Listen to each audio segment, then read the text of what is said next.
अगर आपने अभी तक हमारा सैम मुंडे चैनल सब्सक्राइब नहीं किया है तो सब्सक्राइब बटन दबा कर सब्सक्राइब कीजिए और जो बेल आइकन दिख रहा है उसको बेल आइकन दबाकर उसकी नोटिफिकेशन आप पा सकते हैं।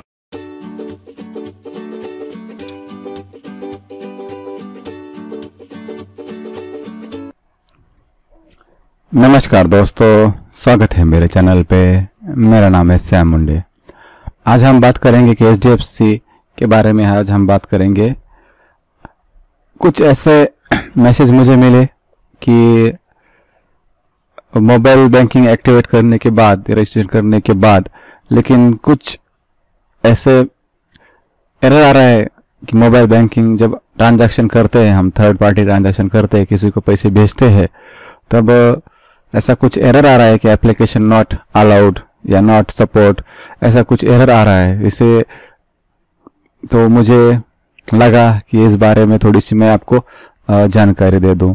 तो ये एरर इसलिए आता है कि अगर आपने नेट बैंकिंग, सबसे पहले तो आपको नेट बैंकिंग चालू करनी पड़ेगी। ये तो मोबाइल बैंकिंग हो गई आपकी एप्लीकेशन के द्वारा, लेकिन आपको नेट बैंकिंग चालू करनी पड़ेगी HDFC की। HDFC नेट बैंकिंग चालू करने के बाद आपको वहाँ पे फंड ट्रांजैक्शन पे जाना पड़ेगा। वहाँ से आप उसे रजिस्ट्रेशन कर सकते हैं। ये मैं आपको सब कुछ बताने की कोशिश करूंगा। सबसे पहले आपको क्या करना पड़ेगा, मोबाइल नेट बैंकिंग लॉगिन करना पड़ेगा। लॉगिन करने के बाद आपको नेट बैंकिंग में जाना पड़ेगा। नेट बैंकिंग जाने के बाद आपको फंड ट्रांसफर वहां पे जाना पड़ेगा।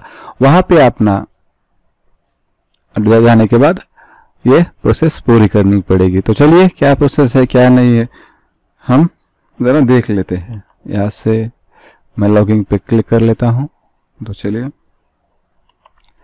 क्लिक किया मैंने, ये बैंक सेलेक्ट कर लेता हूँ यहाँ से। तो मैं सेट किया और लॉगिन पे मैं क्लिक कर लेता हूँ। हम यहाँ पे नेट बैंकिंग पे आ गए हैं। तो हम यहाँ से अब ये जो फंड ट्रांसफर दिख रहा है आपको यहाँ पे क्लिक करना पड़ेगा। तो चलिए, मैं यहाँ पे क्लिक कर लेता हूँ।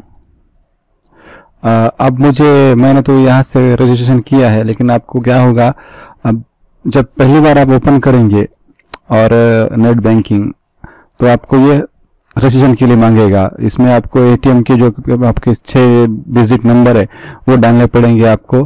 बाद में आपको उसके एक्सपायर डेट और ईयर डालना पड़ेगा।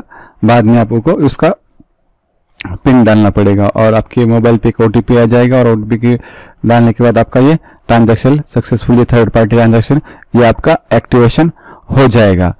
लेकिन अगर आप मोबाइल से कर रहे हैं, अगर अपने मोबाइल से आपने मोबाइल बैंकिंग चालू कर ली है, तो इससे आपको ये एप्लीकेशन नॉट अलाउड ऐसे एरर आता है।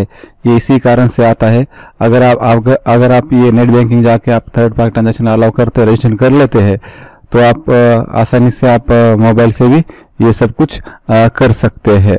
तो ये छोटी सी अपडेट थी मेरी तरफ से। अगर ये वीडियो आपको अच्छा लगा तो प्लीज़ मेरे चैनल को शेयर कीजिए, सब्सक्राइब कीजिए और लाइक कीजिए। तो चलते हैं फ्रेंड, मिलते हैं बाद में।